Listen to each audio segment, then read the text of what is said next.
The investigation was closed before most people knew it had opened. There was no press release, no formal statement, no name attached to what had been found or how it had been found. The palace handled it the way the palace handles most things that cannot afford to become stories, quietly, completely, and with a precision that left almost no visible mark. But there was a mark. There is always a mark if you know where to look. It exists in a personnel file, in a reassignment record that was never explained to the man it concerned, and in a small notebook. The same brand, the same dark green cover, the same narrow, ruled lines, sitting in the breast pocket of a household cavalry guard who went back to work the next morning as though nothing had happened. Because for him, in a way, nothing had. He had not planned any of it. He had not set out to find anything. He had simply done what he had always done, which was pay attention, write things down, and tell the truth when someone finally asked. His name was Thomas Hargreaves. He was 34 years old. He had served in the household cavalry for 7 years. And what he uncovered, without intending to, without authority, without anyone asking him to look, was the fact that certain people inside Windsor Castle had been filing official reports about events they had never attended, writing accounts of rooms they had not stood in, describing conversations they had not heard, constructing a record detail by careful detail, out of nothing but second-hand information and the confidence that no one would check. Almost no one did. Thomas was not supposed to be the one who noticed. He was a guard. His job was to stand in corridors and be still. But Thomas Hargreaves had a habit, had always had it, and that habit, quiet, unglamorous, remarked upon mostly as a mild eccentricity by the people who worked alongside him, turned out to matter more than anyone expected. If you have never heard this story before, stay with it, because by the end you will understand something about what loyalty actually means. Not loyalty to a person, not loyalty to a rank, loyalty to the truth, which is a quieter thing and a harder one, and rarer than it should be. Thomas had joined the cavalry at 27, later than most. Before that, he had spent 4 years working as a land surveyor in the north of England, walking fields and measuring distances and writing everything down in notebooks because that was the job, and the job required precision. When he left surveying and enlisted, he brought the notebooks with him, not because anyone told him to, just because it was how he had learned to move through the world, observantly, carefully, with a record of what he had seen. His colleagues found this mildly amusing. During quieter shifts, someone would occasionally glance at him scribbling in the little green book and ask what he was writing. He never said much. "Just what I notice," he would say. They would shake their heads and move on. It wasn't strange enough to be worrying. It was just Thomas. He was not a man who sought attention. He was not ambitious in any visible way. He did his shifts. He kept his uniform immaculate. He spoke when spoken to and listened when others spoke. And he was, by every measure his superiors had for measuring such things, exactly where he was supposed to be and doing exactly what he was supposed to do. 7 years. Not one formal complaint. Not one incident report bearing his name as a subject. He had been posted to various rotations across his service: gate duty, ceremonial escort, interior corridor watch at both Buckingham Palace and Windsor Castle. He had stood in more corridors than he could count, beside more doors than he remembered, in the presence of more officials and aides and secretaries and messengers than he had ever learned the names of. He learned some of the names anyway, not because it was required, because he noticed things and names were part of what he noticed. In the autumn of his 7th year, Thomas was assigned to interior corridor rotation at Windsor Castle. It was quieter work than the gate, less exposure, less public, more movement around him, aides crossing from one wing to another, messengers carrying folders, officials arriving for meetings and departing afterward. The rhythms were different from ceremonial work, more irregular, more human. He learned those rhythms too, without trying to. He knew which messenger arrived first in the morning. He knew which aide walked fast, and which one always stopped to check his phone near the east staircase. He knew the approximate timing of most of the regular briefings that took place in the rooms along his assigned corridor, because the people who attended them arrived in clusters and left in clusters, and after enough weeks you could set a rough clock by them. He did not think of any of this as surveillance. He thought of it the way he had once thought of measuring a field, just the natural result of being present and paying attention. He was present on the 14th of October when a private gathering took place in one of the smaller meeting rooms along the North Corridor. He had been standing his post for 2 hours by then. He knew who had gone in. He knew how many. He knew the approximate time the door closed and the approximate time it opened again. He wrote it in his notebook as he wrote most things. Date, time, location, a brief description of who passed. Nothing more than that, just what he saw. He thought nothing more of it. Until 3 days later, when he was in the guardroom reading the daily internal bulletin, a habit, not a requirement, and came across a filed report summary attributed to Gerald Foss, senior royal messenger, describing the gathering of the 14th. Thomas read it once, then he read it again. The report was detailed. It described the room, the general tone of the discussion, the duration. It was the kind of report that only made sense if the person writing it had been there, had stood in that room or near enough to it to know what had happened. Gerald Foss had not been there.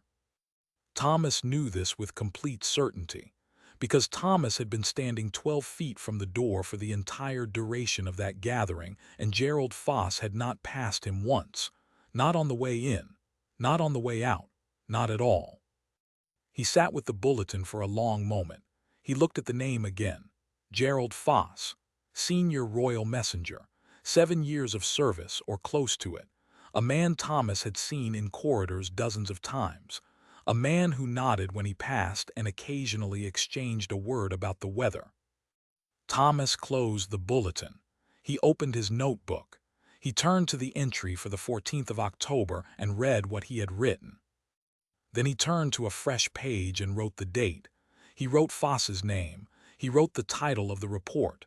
He wrote one line beneath it, not present, confirmed. He underlined it once. He did not know yet what he was looking at. He did not know yet that this was the beginning of something. He only knew that a detail was wrong and that wrong details in his experience were never nothing. He put the notebook back in his pocket and went back to his post. The habit of noticing is not something you can turn off once it has been turned on.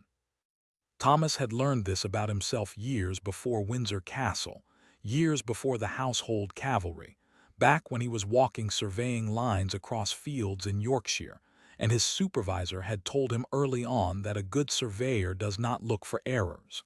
He simply looks. The errors present themselves. You just have to be the kind of person who sees them when they do. Thomas had always been that kind of person. It was not a choice. It was closer to a condition. In the 2 weeks following the 14th of October, he did not change anything about his routine. He stood his post. He nodded to the people who passed. He drank his tea in the guardroom at the same times he always did. He wrote in his notebook. But now he was reading the internal bulletins more carefully. The bulletins were not classified. They were circulated to all senior staff and available in summary form to the wider rotation. Most guards did not read them in detail. There was no reason to. They were administrative documents, meeting summaries, logistical updates, event records, dry material, useful to almost no one who stood in a corridor all day. Thomas read them. He had always read them, out of the same instinct that made him write things down. Information was information. You did not know which piece of it would matter until one day it did. On the 21st of October, he found the second one. It was a report filed by Colin Marsh, a junior aide who had joined the Windsor staff 8 months earlier.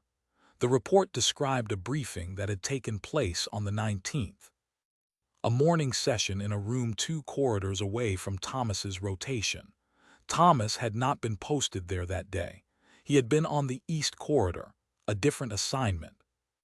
But he had walked past the West Corridor entrance at 9:20 that morning, on his way back from the guardroom, and he had noticed, because he always noticed, that Colin Marsh was coming from the opposite direction, coat still on, slightly out of breath, the look of a man who had arrived from somewhere outside. The briefing on the 19th had begun at 9 o'clock.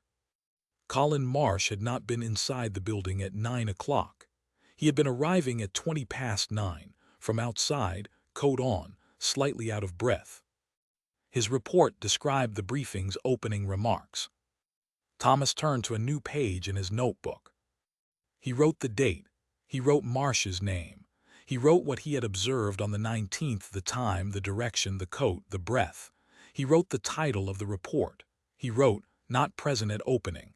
Possibly not present at all. Confirm against entry logs if possible." He did not have access to entry logs. He was a guard, not an administrator. He could not pull records or request documents. All he had was what he had seen and what he had written. He turned back to the first entry, Foss, the 14th, not present, confirmed. 2 entries now, 2 names, 2 reports describing events that the reporters had not attended. He sat in the guardroom for a long time after his shift ended that evening. The other guards had gone. The room was quiet. A single strip light hummed above the table. He thought about what this could mean if he was right. He thought about what it would mean if he brought it forward and he was wrong. He thought about 7 years of service and what they were worth, and whether a green notebook full of quiet observations was enough to stake them on.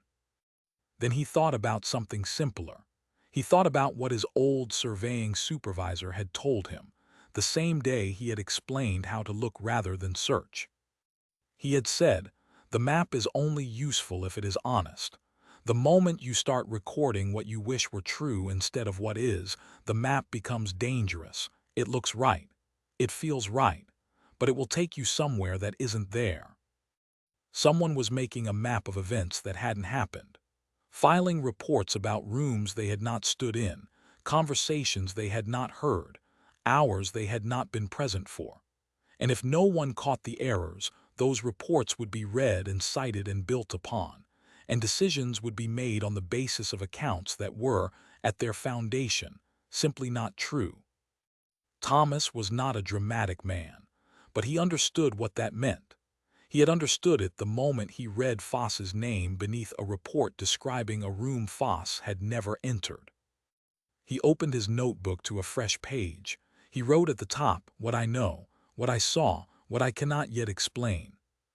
Then he wrote everything down, carefully, without embellishment, without accusation, just the dates, the details, the names, the discrepancies. He went home. He slept reasonably well, which surprised him later when he thought about it. He had expected the weight of it to keep him awake. Instead, there was something that felt close to steadiness, the feeling of a person who has looked at a difficult thing and decided not to look away from it. Over the following 3 weeks, he found 2 more. The third was another Foss report, this one describing a corridor encounter on the 28th of October, a brief exchange between 2 officials that Foss described in specific terms, including what one of them had been carrying, a leather folder with a broken clasp. Thomas had been standing 8 feet away when that exchange took place. He had noted it in his notebook because the broken clasp had caught his eye. He had a small weakness for details like that. Foss had not been in that corridor on the 28th. Thomas was certain. He was always certain about who passed him, because passing him was the one thing people in a corridor reliably did, and he was reliably there to see it. The fourth was a second Marsh report. Different event, different date, the same pattern, accurate in general outline, wrong in one specific detail that only a person present would have known to get right, or in this case, to get wrong. 4 reports, 2 names spread across 6 weeks. Thomas looked at the 4 pages in his notebook and understood something he had been reluctant to put into words until now. This was not a coincidence.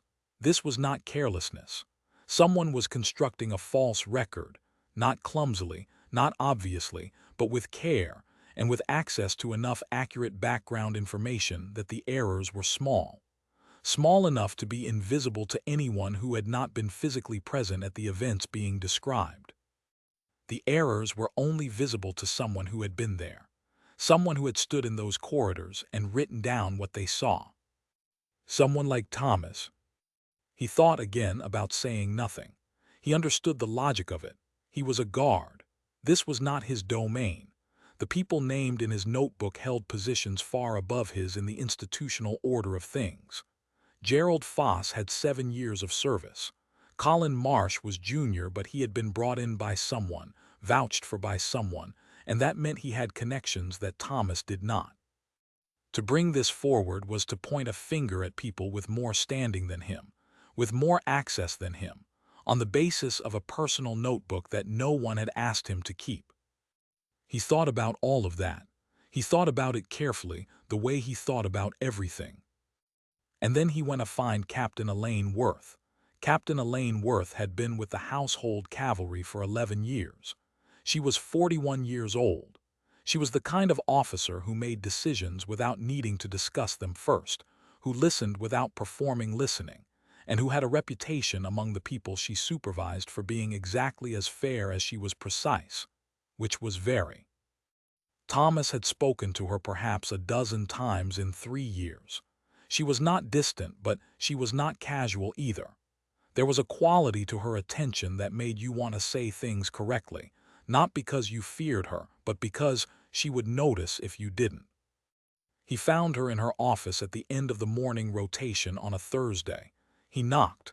She looked up. He said he needed 10 minutes if she had them. She looked at him for a moment, then nodded and closed the file she had been reading. He sat down across from her. He placed the notebook on the desk between them. He did not say, "I think something is wrong." He did not say, "I believe I have uncovered something serious." He said only, "I have been writing down what I see during my shifts for 7 years. In the last 6 weeks, I have noticed a pattern that I think you should look at. I am not sure what it means, but I am sure about what I saw." Then he walked her through it, page by page, date by date. Each entry read aloud time, location, who passed, what was noted. Each corresponding report described, the discrepancy identified. He did not raise his voice. He did not use words like fraud or fabrication. He simply showed her the difference between what he had written in the moment and what had later appeared in the official record. Worth read the pages he indicated. She did not speak while he talked. When he finished, she was quiet for a long moment. She looked at the notebook, then at him. "How long have you kept these?" she said. "Not the specific ones, all of them." 7 years, he said, "give or take." She looked at the notebook again. All of it written at the time, nothing added later. "Yes," he said, "always in the moment or within the same shift. I don't write from memory. That's the point of writing it down." She was quiet again for a moment that lasted longer than was comfortable. Then she said, "Leave this with me." He had brought a second notebook, an older one from 2 months prior, with clean entries from the same corridors that would serve as baseline comparison if needed. He placed it beside the first. She looked at both of them without touching them. Then she looked at him. "I won't tell you what I'm going to do with this," she said. "Not because I'm dismissing it, because I don't know yet, but I want you to understand something. What you've brought me requires verification before it becomes anything official. Do you understand that?" "Yes," he said. "And until there is verification, you don't speak about this. Not to colleagues, not outside this room." "Understood." She nodded once. That was the end of the conversation.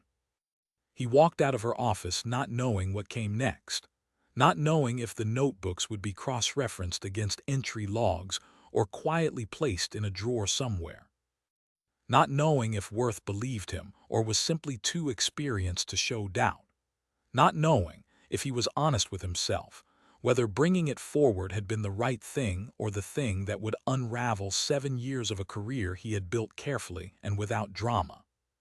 He went back to his post. He stood in his corridor. He watched the people pass. 2 days later, he was reassigned. No explanation was given. His rotation moved from the interior north corridor to an exterior post on the south side of the castle grounds. It was a quieter assignment, less foot traffic, less of the institutional movement he had spent weeks observing. It felt, though no one said this, like being moved away from something rather than toward something. He did not ask why. He accepted the reassignment, gathered his things, and reported to the new post the following morning. He told himself it could mean several things. It could mean Worth had looked at what he brought her and decided it was nothing, and had moved him to avoid any further distraction. It could mean she had looked at it and decided it was something, and had moved him for his own protection while she worked out what to do. It could mean something else entirely that he hadn't thought of. He had no way of knowing which, so he went to work. 3 weeks passed. The South Post was cold in November. The grounds were mostly empty before 10 in the morning, and the light came in low and pale across the stone walls and the bare trees and the long, quiet stretch of the east lawn. It was not unpleasant. It was just very still, very different from the corridors. He wrote in his notebook. Fewer entries now, less to note, less movement. But he kept writing, because stopping would have felt like breaking something he did not want to break. On a Tuesday morning in the 4th week, he received a message from Davies, the regimental liaison. Report to the administrative block, East Wing. 1400 hours. Business dress, not ceremonial. He read it twice. Then he put his phone in his pocket and looked out across the east lawn for a moment. The pale November light, a crow on the far wall, ruffling against the cold. Then he went back to his notebook and wrote the time, the date, and the message. Just the facts, just what he knew. He arrived at the administrative block at 13:53. He stood in the corridor outside the indicated office and waited. At 1400 exactly, the door opened from the inside. Captain Worth was there. She was seated, not standing, and the fact of her being seated, in a chair rather than behind a desk, told him something about the nature of what this meeting was going to be. There was a second person in the room, a man Thomas did not recognize. 50s, well-dressed, with the particular quality of stillness that belongs to people who spend a great deal of time in rooms where important things are decided. "Sit down," Worth said. He sat. The man Thomas did not recognize introduced himself only as a private secretary attached to the household. He did not specify which part of the household. He did not need to. He said, "Your notebooks were cross-referenced against entry and exit logs for the dates in question. Camera timestamps were also reviewed for the North Corridor. Your observations were verified on each of the 4 incidents you identified." Thomas said nothing. He waited. The private secretary continued. "The discrepancies you identified are accurate. The reports in question were filed by individuals who were not present at the events they described. The source and purpose of those reports has been determined. The matter has been resolved internally." Worth was watching Thomas's face. He was aware of this. He kept his expression where it had been. The private secretary said, "I'm not able to share details of the investigation or its outcome with you. What I can tell you is that the individuals involved are no longer in the positions they held, and that the record has been corrected." Thomas nodded once. "There is something else," the private secretary said. He paused in the way that people pause when they are about to say something they have been asked to say carefully. "The person who reviewed your notebooks, the full notebooks, not only the flagged entries, asked that something be communicated to you directly." He looked at Thomas. "The integrity of an institution rests on the accuracy of its record. What you have been doing for 7 years without instruction, without recognition, writing down what you see as you see it, without embellishment or agenda, is exactly the kind of thing that makes a record trustworthy. And it is rarer than it should be." He stopped. The room was quiet. Outside, somewhere in the grounds, a door closed distantly. Thomas thought about what to say. He thought about 7 years of notebooks, sitting in drawers at home and in breast pockets on duty. He thought about a surveying supervisor in Yorkshire telling him that a map is only useful if it is honest. He said, "I just wrote down what I saw." The private secretary looked at him for a moment. "Yes," he said, "that's the point." The meeting lasted 22 minutes. When Thomas walked out of the administrative block, the afternoon light was already thinning toward early dark. November did that, took the light early, without apology. He stood outside for a moment, not because he needed to think. He didn't, particularly. He had thought about most of this already, in the quiet weeks on the South Post, writing in his notebook with fewer entries and more time between them. He had already settled, internally, into whatever shape this experience was going to leave him in. He was not a man who needed ceremony. He had not expected a ceremony. What he had been given, the private secretary's careful words, Worth's presence in the room, the confirmation that what he had seen was real and what he had brought forward had mattered, was more than enough. He put on his cap, straightened it, and walked back toward the South Post. He had 2 hours left on his shift. Gerald Foss was gone by the end of that week. There was no announcement. There rarely is, in institutions that value their composure. One day he was in the corridors and the next he was not, and the people who had worked alongside him for years absorbed this the way institutions absorb most quiet departures, with a brief acknowledgement and then a return to the rhythm of the day, because the rhythm of the day does not pause for personnel changes. Colin Marsh left 2 weeks later. Different circumstances, same absence of explanation. The senior aide whose absences they had been covering, the man who had been feeding them accurate background detail to flesh out reports he was supposed to have attended himself, who had been missing briefings for reasons that were never made entirely public, whose position required a visible, consistent presence he had quietly stopped maintaining. That man was also gone before December. Thomas learned some of this in fragments, the way you learn things in institutions when you are not senior enough to be briefed directly but present enough to notice when a face stops appearing. He did not seek the information out. It found him, the way most things found him, through the simple fact of paying attention. He had moved back to the interior North Corridor in late November. The reassignment was communicated through the standard scheduling process, no explanation attached. He returned to the same post, the same corridor, the same morning rhythms he had spent weeks learning before everything shifted. The corridor looked the same. The light came in the same way through the high windows in the morning. The same doors opened at the same approximate times. Different faces passed now, in some of the places where familiar ones had been, but the rhythm reasserted itself as it always does, because institutions are larger than the people moving through them, and the rhythm belongs to the institution, not the individuals.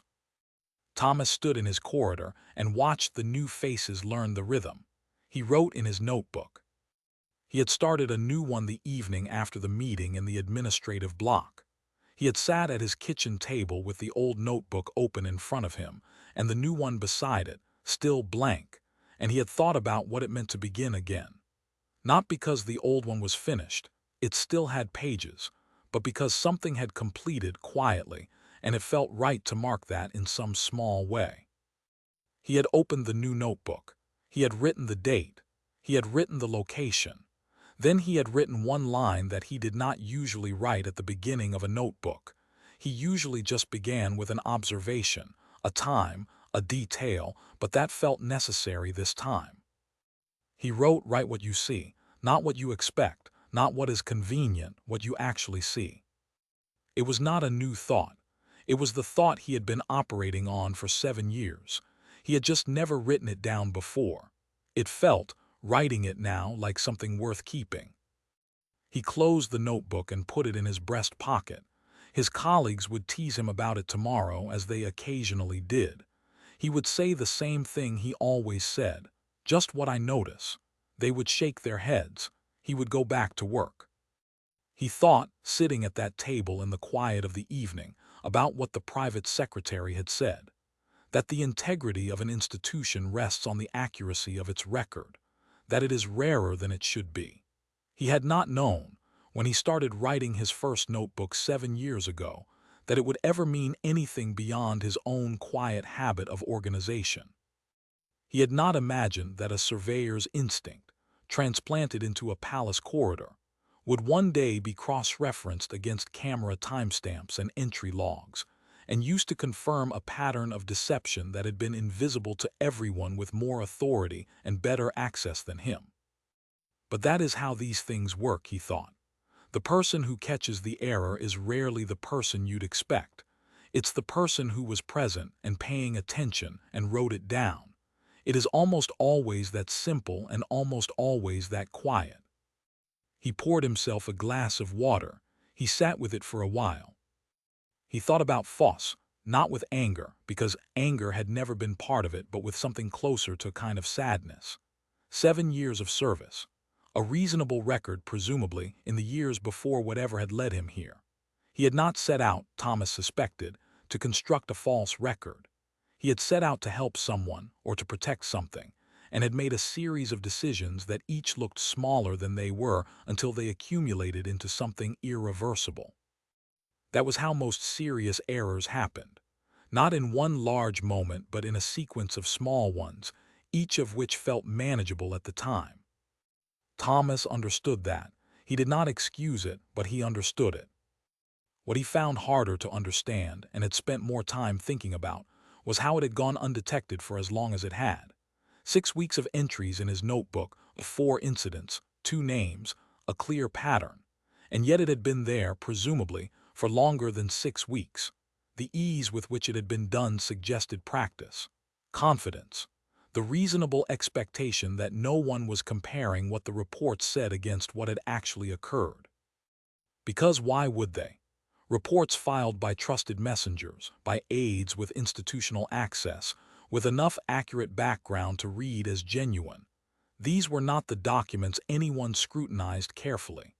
They were the documents that went into the record and stayed there, the foundation of the institutional memory, the map that everyone trusted to take them where they needed to go. Until the map was wrong, until it was taking people somewhere that wasn't there. He had thought the night he found the first discrepancy about saying nothing.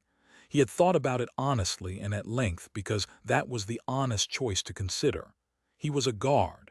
It was not his territory. The consequences of being wrong were real. The consequences of being right were also real and not obviously easier to navigate. In the end, what had decided it was not courage. He did not think of himself as a courageous person particularly.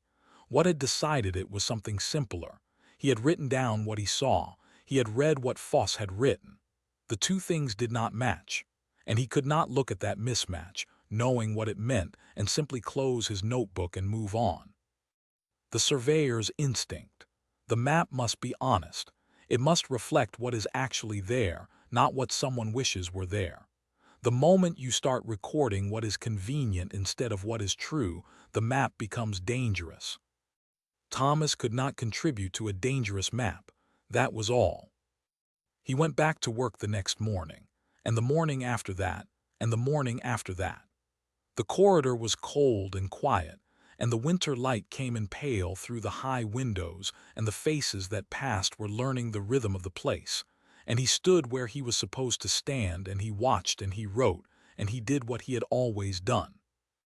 On a Friday in early December, he received a card in the internal post. Plain envelope. No return address. His name on the front in handwriting that was careful and deliberate, the kind of writing that belongs to someone for whom words have weight. Inside a single card, no crest, no formal letterhead, just a few lines handwritten in the same careful script. It said, "What is written honestly is worth more than what is performed convincingly. Thank you for understanding the difference." It was not signed with a name, just a single initial at the bottom right corner of the card. Thomas read it once. Then he read it again. Then he sat with it for a long moment in the way he sat with things that arrived in a shape he hadn't expected. He placed the card carefully in the back cover of the new notebook, behind the last page, flat against the spine where it would stay without folding. Then he closed the notebook, put it in his breast pocket, and went back to his post. It was an ordinary Friday morning at Windsor Castle. Cold, the light thin and low, his breath making small clouds in the corridor air, a door opening somewhere down the hall, footsteps, a face he was starting to recognize, learning the rhythm of the place. He watched, he noticed, he wrote it down. That was the job. That had always been the job. And it turned out, in ways he had never planned and never sought, that it was also something more, the kind of something that does not announce itself, does not arrive with ceremony or noise, but sits quietly in the back of a notebook and in the breast pocket of a man standing in a corridor, doing exactly what he has always done, and meaning more than anyone thought to look for. Some people protect institutions with authority, some with rank, some with resources and access and the formal power of their position. Thomas Hargreaves protected one with a green notebook and 7 years of honest entries. It was enough. It was, in the end, exactly enough.